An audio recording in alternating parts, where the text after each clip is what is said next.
Bom dia, boa tarde, boa noite, camaradas. Mais um vídeo do Marxismo Bárbaro. Meu nome é João e nós estamos dando continuidade ao curso sobre a crise sistêmica do capitalismo, que começou na década de 70.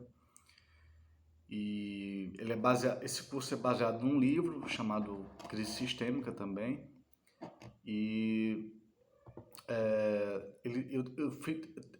a versão mais atual desse livro eu estou publicando hoje aqui no vlog, tá? Aqui no YouTube. O link está na descrição e fica o convite para ler. Eu tenho certeza que vai lhe ajudar muito assim a ver o mundo, a ter uma noção marxista do mundo e tudo mais, tá? Então fica o convite sobre a crise sistêmica, tá bom? Assistir o vídeo. É uma teoria unificada do marxismo. Hoje a gente vai falar sobre integração mundial, sobre natureza, sobre o risco de pandemias, desculpa, e a questão da crise da psicologia, crise da psique, tá? Se der tempo, se o vídeo não ficar muito longo, eu vou fazer uma pequena crítica a Freud, tá? Assim, eu sou freudiano, mas no sentido crítico, tá? Eu acho que a gente tem que superar Freud. Então vamos lá. A primeira coisa que a gente tem que ver é uma coisa que todos nós constatamos, mas não interpretamos, que é o seguinte: as fronteiras tendem a deixar de existir, tendem a deixar de ter a força que tinham no passado, tá? Na crise sistêmica do escravismo romano, todos os caminhos levavam a Roma. Isso foi um problema, né? Foi uma vantagem, mas um problema para Roma. Na crise do feudalismo, nós tivemos a formação de fronteiras nacionais, de países, contra os reinados feudais fragmentados. Como repetição, na crise sistêmica do capitalismo, a gente tem a tendência à unificação global. Tá? Nós temos a tendência a ser um mundo só, tá bom? Isso através do mercado mundial, tá? A gente tem, por exemplo, a ONU, é um organismo imperialista, mas é um sintoma de que o mundo tende a se unificar, a Organização Mundial de Saúde, por exemplo. Você não tem como tratar a questão da saúde só localmente, você tem que ter um organismo internacional. Então há uma tendência por relações humanas e por desenvolvimento técnico, né, como a internet, à integração internacional. Isso tem a ver com o comércio mundial. O Marx tem uma carta famosa, meio famosa, tem até na MIA, no arquivo Marxismo na internet, uma carta do Marx para Engels, né? O Marx diz assim, ó, agora no século XIX, nas últimas décadas, tal, década de 50, 60, 70, nós estamos vivendo o segundo século XVI. Ele fala isso, que o século XIX, a segunda metade do século XIX, era um segundo século XVI. A gente sabe que no século XVI começou o comércio mundial capitalista com a Europa, né, por Portugal, Espanha, Holanda e tudo mais, que começou o capitalismo comercial, né? Foi uma revolução, né? Nesse sentido, o século XVI começou o comércio mundial. Só que Marx tem um erro na frase dele, que é o seguinte: esse comércio mundial é condição para o socialismo, tudo bem, condição para o socialismo. Mas ele diz um pouco mais, ele diz assim, ó, para haver o socialismo tem que haver um comércio mundial, ou pelo menos o seu esboço, o seu esboço. Ou seja, ele reconhece que o comércio mundial da época dele era um esboço de um verdadeiro comércio mundial. E ele não percebe que isso era um limite para a Revolução Mundial, que ainda não havia condições de uma Revolução Mundial. Ele acha que a época dele já poderia implementar o socialismo. Então, o que eu posso afirmar aqui é que com a chamada globalização, que chegou ao ápice na nossa época, nós finalmente chegamos não só a um esboço, como observou Marx, mas o comércio e o comércio mundial domina todos os polos do mundo. Se para não dizer todos, quase todos os polos do mundo. Atingiu o ápice, tá? Atingiu o nível mais alto. A gente é muito interdependente. Então, para produzir um celular na China, eu preciso da matéria-prima da Bolívia. Então, você tem uma. E para vender no mercado europeu, para vender nos Estados Unidos. Então, tem uma ligação muito forte no mundo, que é uma condição para a Revolução Mundial. A Revolução pode agora. É mais fácil internacionalizar uma revolução. As crises são de fato mundiais hoje em dia. É muito difícil ter uma crise isolada. E como as crises tendem a ser mundiais, internacionais, isso empurra também para facilitar uma revolução mundial. Então Trotsky errou quando achou que a época dele, no início do século XX, já era uma condição para a revolução mundial. Veja bem, o Trotsky percebeu uma contradição, assim, ele foi um gênio, ele disse, só existe uma contradição entre estados nacionais, ou seja, estados limitados à nação, e as forças produtivas que tendem a ser internacionais. Por exemplo, é isso que eu estou falando, você precisa de uma matéria-prima que só existe na África para produzir na Alemanha. Então há uma contradição entre economia e forças produtivas que tendem a internacionalizar e a existência de fronteiras nacionais. Isso gerou duas guerras mundiais. Essa contradição gerou duas guerras mundiais. Mas o que o Trotsky não viu é que o próprio capitalismo vai corroendo as fronteiras nacionais. Tá? E isso se explica, por exemplo, na União Europeia. A União Europeia corrói as fronteiras nacionais. Tem uma moeda unificada, tem um banco central unificado, e aí você vai criando unificações e tudo mais, sob domínio da França e da Alemanha, claro, né, sob domínio imperialista. Mas é um sinal, tá? Assim como a formação de nação foi um sinal do capitalismo que estava vindo, quando você formava a nação ainda no feudalismo, era um sinal de um capitalismo que estava vindo, que é consolidar o poder nacional. Assim também as ranhuras na fronteira nacional é um sinal de uma unificação mundial, tá? Então nós estamos nessa época, tá? Não é que não vai existir diferenças nacionais, de povos, de cultura, de línguas no socialismo, mas as fronteiras nacionais não vão ter o caráter que tinha antes, tá? Nós vamos ter Olimpíadas de países, Olimpíadas mundiais, nós vamos ter Copa do Mundo, do socialismo, mas as fronteiras nacionais serão mais de unificação cultural, de diferenças culturais, particularidades culturais do que tradição, língua, do que uma barreira alfandegária, por exemplo, uma barreira de impostos, que a produção e a distribuição será unificada no mundo, né? A gente tratar do caráter internacional leva ao outro capítulo do livro, que é a questão da natureza, tá? É meio assim, para quem é marxista, que é o público que acessa aqui o vídeo, é meio óbvio que há uma contradição entre natureza e capitalismo, né? Que o capitalismo está destruindo a natureza. Isso não é tão óbvio para pessoas até de esquerda que não são marxistas. Mas é basicamente o lucro não tem limite, o dinheiro não tem medida, ou seja, se você tem dinheiro, você quer ter mais dinheiro, você quer ter mais dinheiro, uma fome se sacia, a fome por dinheiro não se sacia. Isso leva a desmatamento legal e ilegal, né? Extração de madeira, destruição de espécies. Então, a primeira coisa, o capital é incontrolável, ele tende a acumular e está destruindo a natureza.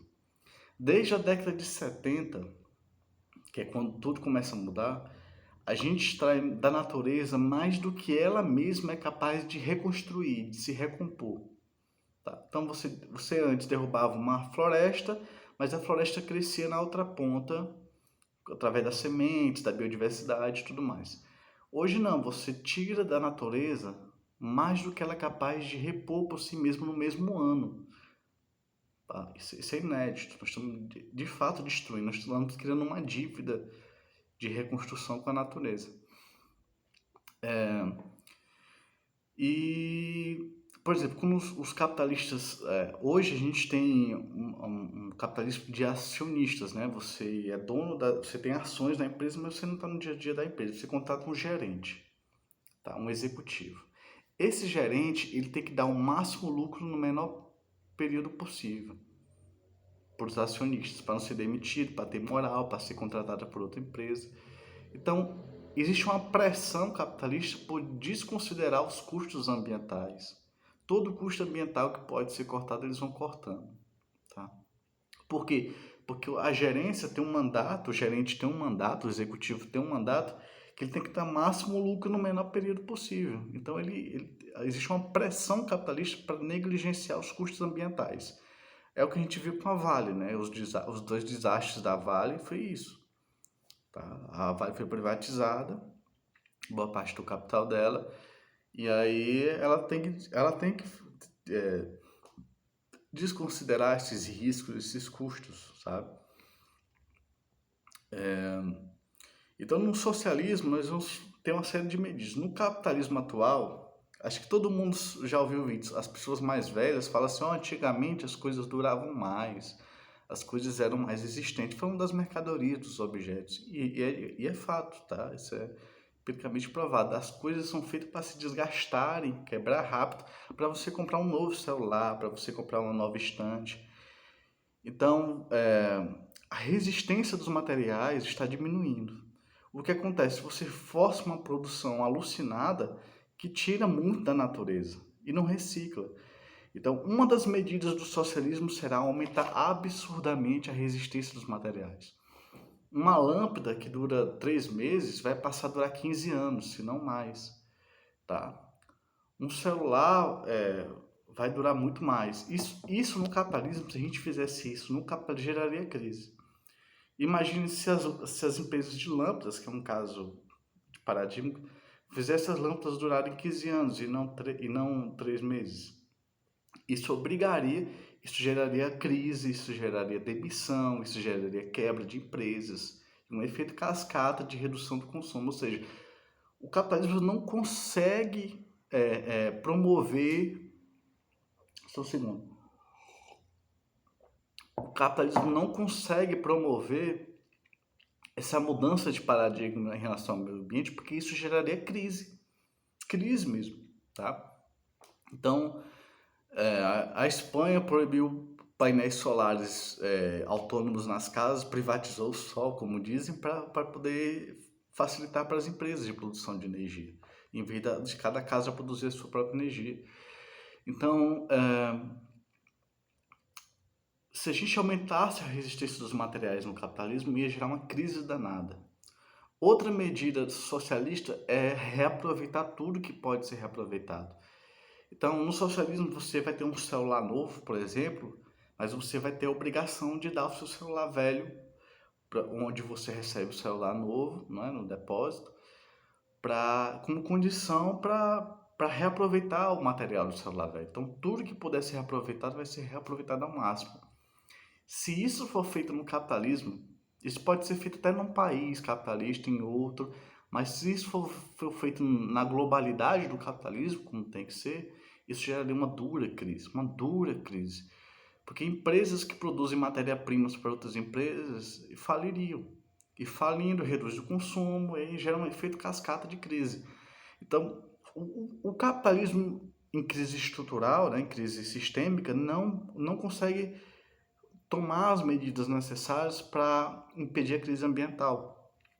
Além dos outros motivos, né, que o dinheiro não tem limite, que vai sempre levando à corrupção da natureza, esse limite do dinheiro que quer sempre enriquecer, que já é um problema em si, né, que a gente falou já no início, também tem certas medidas tendem a gerar crise, né, crise no capitalismo.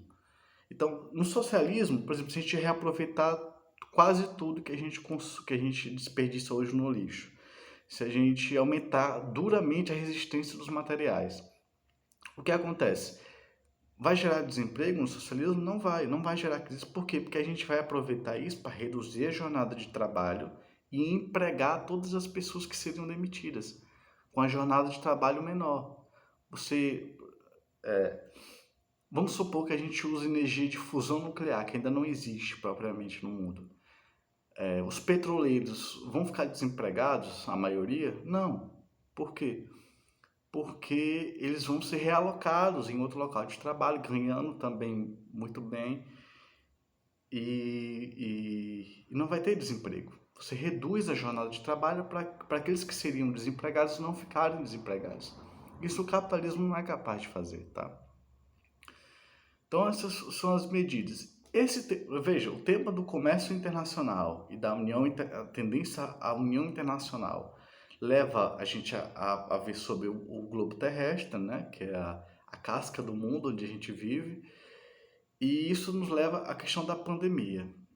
A, Quando eu fiz o capítulo sobre pandemia, ainda não tinha acontecido a pandemia do coronavírus. Eu tive que reescrever o capítulo, com novos dados, inclusive, que a pandemia permitiu.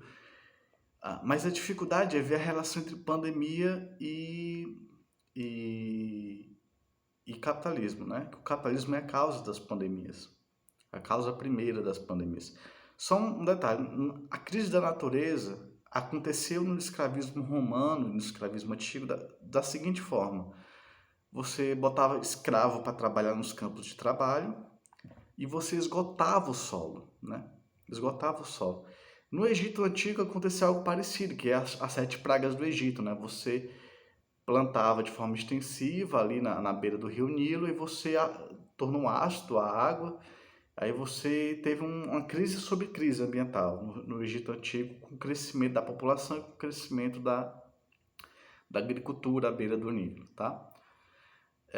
E em Roma, por exemplo, é o esgotamento do solo. O feudalismo, que foi o sistema posterior, superior ao escravismo, fazia aquele sistema que a gente estuda na escola, que é usar 2 terras e deixar uma descansar. Usar 2 terras e deixar uma descansar. Você fazia uma rotação de cultivo, de culturas, né? Então, naquele ano plantava cevada, mas no outro ano aquela terra não plantava cevada na outra terra e assim fazia o giro. Isso permitiu o feudalismo ter alta produtividade e não esgotar o solo, né? Não ter uma crise ambiental. Mas o crescimento da quantidade de feudos levou à crise ambiental, porque destruiu floresta, destruiu nascentes. Então, você destruiu biodiversidade, então você teve uma crise ambiental também no auge do feudalismo, no fim do feudalismo, tá? Agora a gente tem a questão da pandemia, dos riscos de pandemia. Quando todos os caminhos levavam a Roma, na Roma antiga, o Império Romano, isso teve, assim, 11, assim, das principais foram 11 epidemias violentas na Roma, tá? No auge da Roma, por causa do mesmo problema hoje, interconexão das pessoas com pobreza, né? E no final do feudalismo a gente já sabe, é conhecido, né? A gente estuda no colégio, que 1/3 da Europa foi morta, né? Por uma pandemia. Teve pandemias, problemas de saúde e tudo mais no mundo feudal. No capitalismo, a gente tem um chamado desenvolvimento desigual e combinado, que é uma lei dialética, que é o seguinte: nós temos a aviação mundial, ou seja, os aviões são o topo da tecnologia, tá? Tanto que quase ninguém é capaz de produzir aviões comerciais, tá? A gente tem a aviação mundial, tá? Que circula pessoas e mercadorias. Ao mesmo tempo, nós temos no Oriente Médio pessoas que andam de camelo. Então, há um desenvolvimento desigual e combinado. O que é o desigual? O desigual é que a alta tecnologia da aviação, mas o uso de transporte de camelos. Qual o risco? O camelo tem um tipo de Covid. Entende? Se um Covid do camelo passar para o ser humano, se adaptar ao organismo humano, rapidamente se espalha pelo mundo. Então, esse desenvolvimento desigual, que é alta tecnologia mais pobreza, é explosivo. Essa soma de alta tecnologia, como a aviação, e pobreza é explosiva. Você tem uma concentração enorme de pessoas nas cidades, 11 milhões em São Paulo, com pobreza. Se fosse todo mundo com qualidade de vida, com educação de higiene, com esgotamento e tudo mais, não seria um problema tão grande. Diminuiria muito o risco de doença. Mas concentração humana com pobreza, que é o tipo do capitalismo, tem um risco de epidemias e pandemias, tá? Então o socialismo resolve isso, entre outros tanto reflorestando, tanto cuidando da pecuária, mas o socialismo também resolve isso acabando com a pobreza, dando saneamento básico, boas casas, educação. Então, nós temos no capitalismo o risco de pandemias, tá? No capitalismo atual, especialmente. O grande sinal não foi nem o Covid, foi a epidemia da AIDS. A AIDS se espalhou muito rapidamente pelo mundo, tá? Até perceber que era uma doença específica. Então, eu poderia passar horas falando aqui sobre o risco de pandemias. Por exemplo, a gente está desmatando muito para fazer pecuária e cultivo.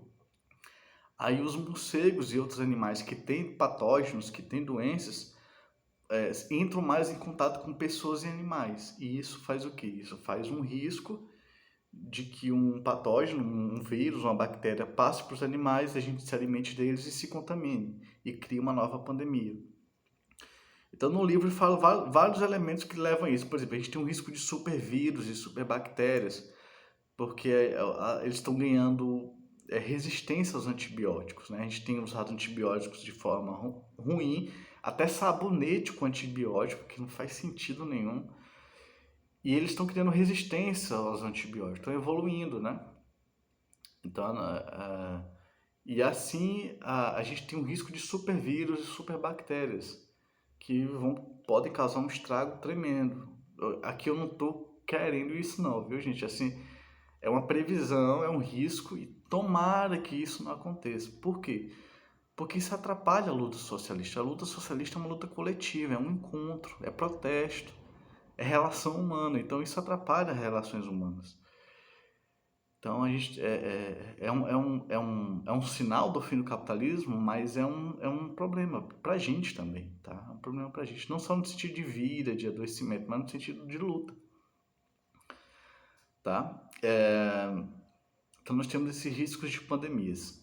Veja, eu fui da integração internacional. A integração internacional nos levou a tratar da natureza, que nos levou a tratar de pandemias, doenças. Agora a gente vai falar da doença mental, tá? Isso deriva uma doença mental, que é o seguinte: a crise geral da psique, tá? A crise geral da mente, a crise geral não da consciência em si, mas da psique, né? Tudo da psique, como alguns falam. Então, assim, vamos primeiro para a relação dos fatos. Primeiro, há uma onda de depressão no mundo todo, e essa onda de depressão tende a ser a principal causa de afastamento do trabalho. Você vê que os operários da China estavam saltando de cima da fábrica, né, da parte de cima da fábrica, saltando para a morte, né? Eles subiam lá na parte mais alta da fábrica e pulavam e se suicidavam. A empresa, é uma comédia, a empresa botou umas redes assim, para impedir que as pessoas caíssem de uma altura muito alta, né, se suicidassem, e as pessoas foram obrigadas a assinar um contrato de que se elas se matassem, a família delas não recebia dinheiro nenhum, não recebia direito nenhum. Pra você ver como é que é a coisa, né? Segundo, há uma loucura relativa. Então, assim, doenças mentais está se tornando muito mais comum e há uma loucura relativa mesmo até dos governantes. Você vê uma pessoa como o Trump, ele é claramente um desequilibrado, mas é um desequilibrado funcional. Tá? Então, é uma loucura relativa das classes mesmo, das pessoas da classe média, da classe trabalhadora, dos ricos. Os ricos têm um diferencial, que eles estão tão ricos que eles se separam da realidade, eles perdem a noção de realidade, tá? O Trotsky fala uma coisa interessante, que na Revolução do século XVIII, a Revolução Francesa, os ricos a aristocracia feudal tinha perdido noção da realidade, morava lá no palácio e eles não tinham noção da realidade. Ele fala isso para falar do czar e da czarina, né? Na Rússia, os imperadores da Rússia, o czar e a czarina também tinham a decadência deles, eles tinham perdido a noção de realidade. Da mesma forma, a burguesia perde essa noção, tá? Ela se desloca um pouco da realidade, ela não compreende Lógico, ela contrata os melhores capatazes possíveis, mais capazes, as melhores inteligências do mundo, mas há uma perca de noção de realidade da burguesia e um pouco da classe política também, né? Outro fator é que você tem pela primeira vez, uma queda do QI médio das novas gerações. Desde o início do século XX, cada geração tinha um QI maior do que os pais. E assim ia de geração em geração. A conclusão natural é que o QI só vai crescer, né, entre o povo, entre as classes médias e tudo mais. Mas pela primeira vez o QI está caindo. Tá? Isso é um aspecto da crise da psique. Um dos motivos é que há dois motivos básicos. As pessoas interagem menos, se movimentam menos, tá? As pessoas têm uma vida mais limitada. Uma criança passa o dia no celular. Ela tem menos experiência social e menos movimento. Então, o QI dela é menor porque ela é menos desafiada a viver, tá? Então, o QI tende a cair. Engraçado, assim, engraçado não, é uma conclusão teórica. Há um ganho de cognição das coisas na proporção da perda de cognição dos homens. Então nós temos a robótica, a inteligência artificial e tal, que está ganhando cognição e a gente está perdendo cognição. Isso é uma forma de alienação, tá? A valorização das coisas e a desvalorização dos homens, tá bom? Então eu vou apresentar agora duas conclusões teóricas para esses fatos, tá? Que ajudam a balizar esses fatos. Cada sistema de classes na história da humanidade teve uma forma de fixação, pelo menos uma forma de fixação. Isso tinha a ver com lidar com a realidade. Por exemplo, os romanos tinham a fixação da guerra. Os gregos também tinham a fixação da guerra, eles eram belicistas.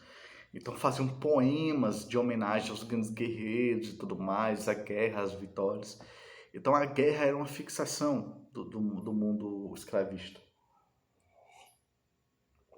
Isso era útil para a sociedade, porque permitia ter mais terras e mais escravos, ou seja, permitia você enriquecer. Na sociedade feudal, a grande fixação mental e social era o pecado. Então, para você justificar que um servo não podia ter dinheiro, não podia ter riquezas, você usava a questão do pecado para limitar o servo. Então, comer demais é gula, né? Preguiça é pecado. Você tem que trabalhar duro. Então, você tinha uma ideologia, uma fixação na questão do pecado que era funcional para a sociedade feudal, porque disciplinava o servo, né? Ele não podia ter gula, né? Diferente do rei, não podia ter preguiça, diferente do seu feudal. Então tinha essa regulação, essa mediação ideológica, tá? E no capitalismo, grande fixação, agora vai ficar claro, é o dinheiro. A gente pensa em dinheiro todo dia, tá? A gente julga relacionamentos de pessoas em função do dinheiro. Então o dinheiro é uma fixação das nossas vidas, tá? É uma verdadeira fixação. E isso chega a um nível destrutivo na nossa época, né? Chega a um nível destrutivo. As pessoas vão para as igrejas neopentecostais, as novas igrejas evangélicas, para poder ver se Deus enriquece elas, né? Então é a fixação. Com essa fixação que a gente entende muito bem, né? Muito claro para a gente entende as fixações dos outros sistemas. O segundo é a questão da essência humana. Aqui o marxismo até agora é vergonhoso o que fez nesse tema. A tese pós-moderna é que tudo é construção social, e alguns marxistas cedem essa tese pós-moderna de que tudo é construção social. Primeiro, nós não temos uma essência humana, nós temos duas essências humanas. Isso está em Marx no Capital, tá? No livro eu cito diretamente Marx, a frase dele, em que ele fala que há duas essências humanas. Uma é histórica, ou seja, nós tínhamos uma essência no escravismo, nós tivemos outra essência no feudalismo, nós temos outra essência humana no capitalismo. No capitalismo, nós somos de fato concorrenciais, acumuladores, otimizador de bens, né? Nós somos egoístas, concorrenciais. Isso é uma essência histórica, isso não é o ser humano propriamente disso. Mas isto está em contradição com uma outra essência humana, que é a essência natural, que continua na humanidade independente do modo de produção. Que essência é essa? Tá. Nós podemos derivar da teoria da alienação do Marx. Nós temos três problemas sociais: a separação do indivíduo da comunidade, a separação do indivíduo dos outros indivíduos e a separação do indivíduo de si mesmo. De si mesmo. Vou lá de novo. Separação do indivíduo da comunidade, separação do indivíduo dos outros, dos iguais, tipo machismo, divisão em classes, homofobia, racismo, né? Egoísmo, então assim. E a outra é a divisão da pessoa de si mesmo. Qual é o contrário disso, dessas três alienações? É um ser humano integrado na comunidade, por exemplo, um ser humano mutualista e um ser humano ativo, ou seja, que é criativo, que cria, que faz parte do processo, que vota, que se respeita e tudo mais. Então nós temos três características da essência humana. A gente é integrado, a gente precisa estar integrado, tá? A gente precisa estar em relações mutualistas e a gente precisa de ser ativo. São três características da essência humana que são negadas pelo capitalismo. Por isso a onda de depressão também. Uma das causas da onda de depressão é que a essência humana é negada. Então a gente não consegue viver sem um outro. Essa ideologia barata de que a solidão vicia é besteira. A gente precisa do outro. E a gente também não é nem egoísta nem altruísta. Veja, a gente tem uma separação dialética entre altruísmo e egoísmo. O que supera esses opostos é o mutualismo, ou seja, a gente se dedica aos outros e os outros se dedicam a nós. Ajuda mútua. O que isso significa? Veja, a neurociência já sabe uma coisa, que dá mais prazer do que receber. Você dá uma esmola com sinceridade gera um prazer cerebral maior do que você receber um dinheiro, sabe? Então, assim, o nosso cérebro é programado para ser mutualista, para ser solidário, tá? Para ser altruísta. Altruísta não é bem altruísmo, mas é altruísmo recíproco, tá? Vamos dizer, pegando categorias de outros cientistas. Outra coisa, a desigualdade humana estressa o cérebro e degenera a gente. Isso também foi demonstrado pela neurociência, que a diferença de classe não é a pobreza em si, mas a diferença entre classes, ou seja, você vê no Instagram um bilionário ou um milionário curtindo a vida, te gera estresse na diferença com o teu estilo de vida. Isso degenera o cérebro e aumenta o envelhecimento, acelera o envelhecimento. Então é antinatural para o nosso cérebro, para o nosso corpo, a desigualdade humana. Fere a natureza humana a desigualdade. E o egoísmo também fere a natureza humana. Então nós somos nem egoístas nem altruístas, nós fundimos os dois no mutualismo. Por outro lado, a gente é ser ativo, ou seja, a gente precisa ser criativo, que é uma da natureza humana, não ser tratados como objetos, ser respeitados e tudo mais. Ser ativo tem muito a ver com trabalho não alienado, com trabalho em que a gente sabe que está se respeitando, que está trabalhando para nós mesmos e não para um patrão. Isso tem a ver com criatividade. Tem um antropólogo, que eu não vou lembrar o nome dele, que diz que os humanos não têm os caninos grandes, né, como os outros macacos, que a gente é macaco, né? Não tem os caninos brancos por uma seleção artificial feita pela comunidade. Porque o canino é feito mais para agredir um companheiro de comunidade do que para caça. O canino grande serve para agredir uma pessoa da mesma espécie na mesma comunidade, para dominar. Então, a formação da espécie humana, antes da espécie humana mesmo, gerou uma seleção artificial na comunidade, que aqueles que tinham um canino menor ganhavam mais reprodução e tal. Então, a formação da humanidade também foi a formação da essência humana. Ou seja, nós tivemos espécies antes do Homo sapiens que foram se selecionando para que hoje é a essência humana, tá? Então a gente é integrado, a gente só consegue viver integrado sozinho, a gente enlouquece, a gente cria personagens, né, que a gente vê diante de nós. A gente precisa de relações mutualistas, ou seja, nem machismo, nem homofobia, nem divisão de classes. E a gente precisa ser ativo, ou seja, trabalhar, ser criativo, a gente tem uma pulsão expansiva e tudo mais. E isso é relativamente negado no capitalismo e está gerando, é uma das causas da depressão, dos problemas mentais, do burnout e tudo mais. Então, com isso eu encerro a aula.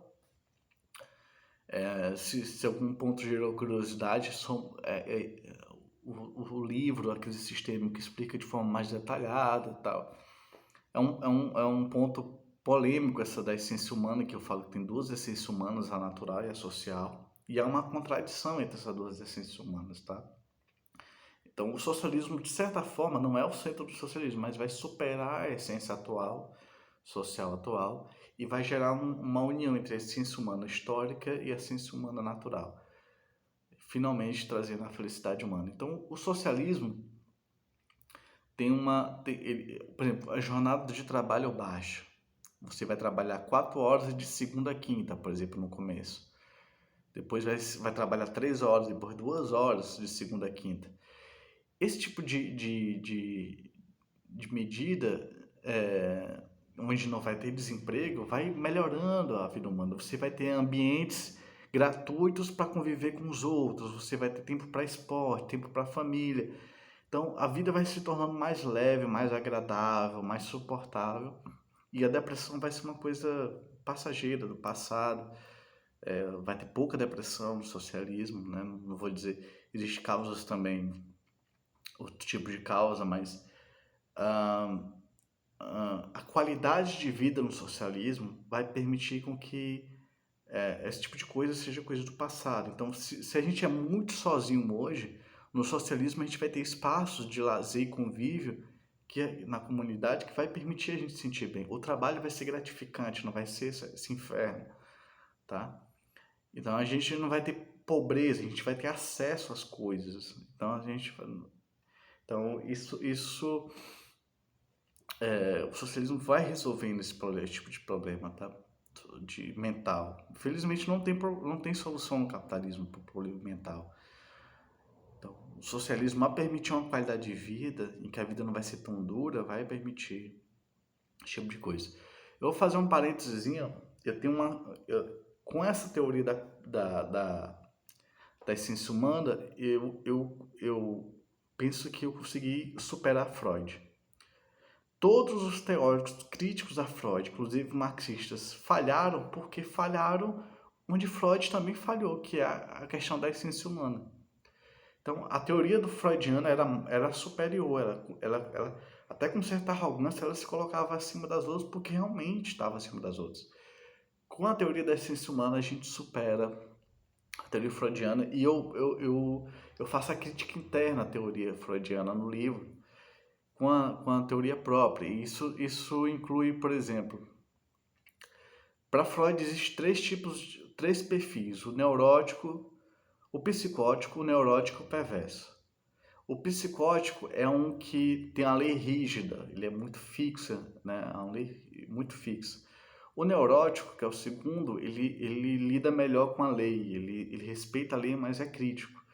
O perverso,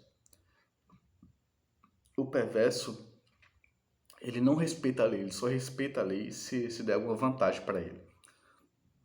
Veja bem, cada um desses três tem mais três tipos. Por exemplo, o neurótico tem o compulsivo, o histérico, compulsivo, histérico e esqueci o nome do outro. Cada um dos três tem três tipos, tá? Veja, para Freud, a questão está quase sempre na questão sexual, tá? Ou no complexo de Édipo, mas em torno da teoria sexual. Por exemplo, quem tem mania de perseguição, quem tem essa mania de perseguição, na verdade, pensa que a pessoa que está ali perseguindo é alguém do mesmo sexo. Ou seja, a mania de perseguição é uma forma de, de expressar a sua homossexualidade. Então, algumas pessoas são homossexuais, mas são incapazes de reconhecer isso para si, ou são bissexuais, mas incapazes de reconhecer isso para si, e por isso alucinam, né? Achando que uma pessoa do mesmo sexo está perseguindo ela. Então, essa mania de perseguição tem uma origem sexual, tá? O que é que eu digo no livro? Ó, o psicótico, neurótico, perverso não tem apenas essa origem, mas a origem tem a ver com a relação da criança com as coisas e com as pessoas, com o movimento. Então, se a criança desde pequena ela se movimenta pouco e se frustra muito, veja bem, ela se movimenta pouco e se frustra muito. Então ela não tem uma relação com os objetos externos. Qual é a consequência disso?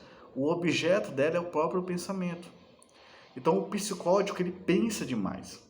Tá? O psicótico literalmente pensa demais. É por isso que ele cria uma lógica rígida e complexa, por isso que ele cria alucinações, imagens de pessoas. Por quê? Porque desde a infância ele se movimenta pouco e se relaciona pouco com os objetos, com as pessoas, e ao mesmo tempo ele se frustra muito. Então, como ele se frustra, ele se realiza por pensamento, por fantasia. Aí gera o delírio, gera alucinação, tá? Esse é o caso do psicótico. O neurótico, ele adoece quando ele não consegue acessar o objeto, né? Ele consegue criar mediações, ele trabalha. Então, é uma relação de trabalho, vamos dizer assim, tá? Já me inspirando em Marx. Então, ele adoece quando se frustra, mas é menos do que o psicótico, tá? Porque ele tem mediações. O perverso é aquele perfil de criança, o Kiko, vamos dizer assim, do Chaves, assim, para a gente criar uma analogia de brincadeira. É aquela criança que se movimenta pouco, se frustra pouco e tem muito prazer.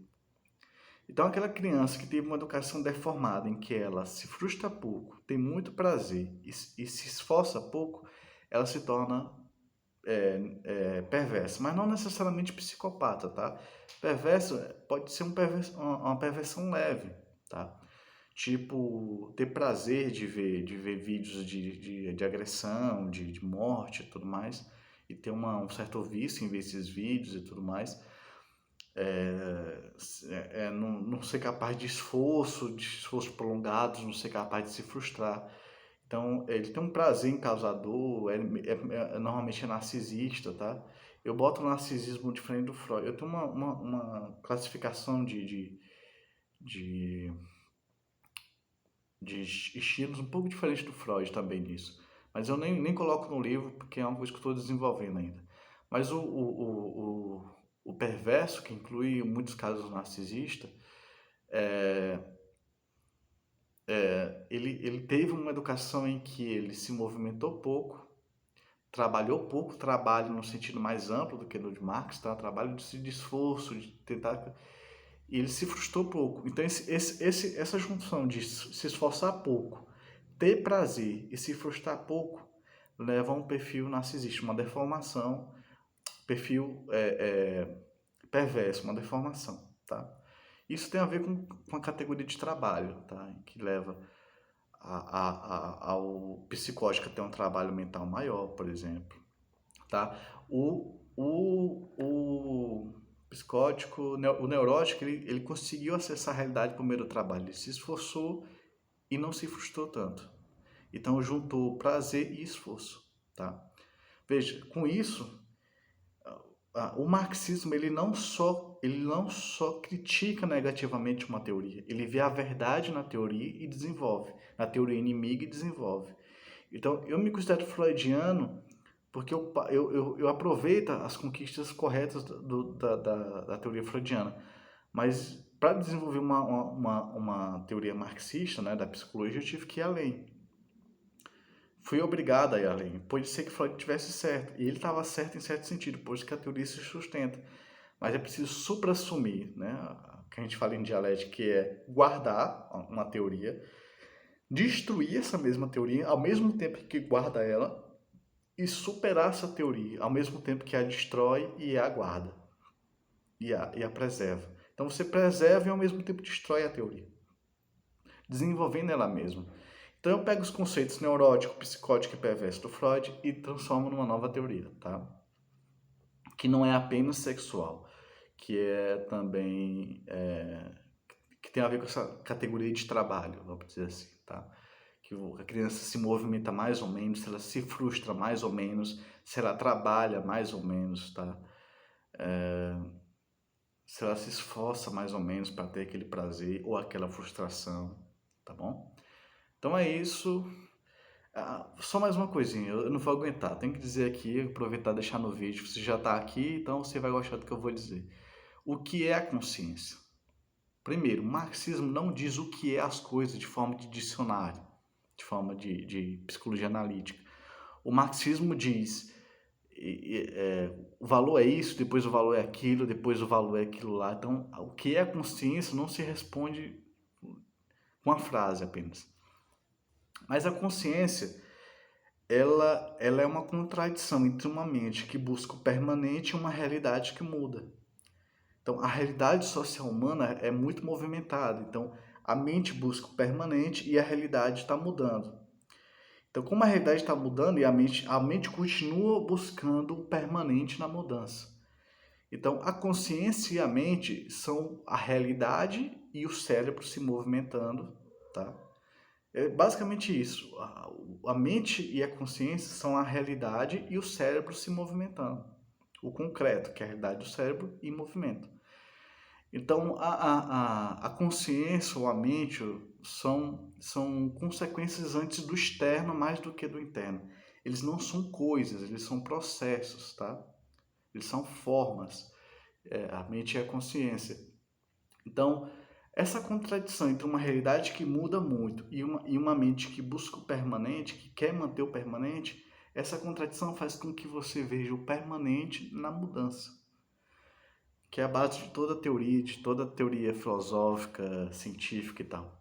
Então, essa busca do permanente na mudança, essa fixação no permanente, numa realidade que muda, gera a contradição e isso eleva a mente. A consciência vem da contradição, tá? Então, quando a realidade não tem dificuldade, a realidade tem dificuldade de te satisfazer, se você precisa de mais esforço cerebral para se satisfazer, a contradição gera a consciência.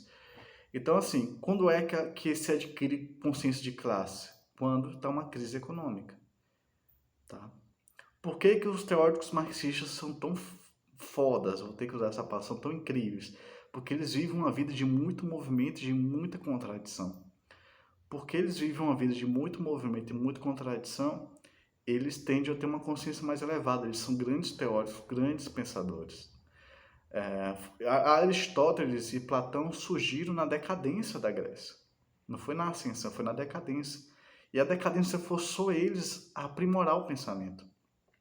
Por que que a Alemanha do século XVIII e XIX e a Rússia do século XX produziu grandes gênios? Porque era mais contraditório esses países. Unia o novo e o velho. Era mais movimentado, então exigia mais do pensamento humano. Então a contradição, o movimento, a mudança da realidade estimula o pensamento, tá? Então a consciência vem dessa contradição de não conseguir se satisfazer-se com facilidade e da contradição entre um cérebro que quer o permanente e a realidade que está em mudança. Isso é a consciência, ou isso é uma das categorias da consciência. Veja, a necessidade de satisfazer isso. Então, quem vive no meio bom, por exemplo, a burguesia, tende a ter uma consciência inferior à burguesia, apesar da educação tentar compensar isso, né? O acesso à educação. Mas quem vive uma vida de prazeres não tem uma grande consciência, tá? Tende a não ter uma grande consciência, porque não necessita da consciência. Entende? Não necessita tanto da consciência, porque é uma vida agradável, uma vida bonita, uma vida... Então, a consciência pode ser compensada com educação, com esporte e tal, você elevar a consciência, mas ela precisa do movimento e da contradição, tá? Para se elevar mais. para se elevar mais.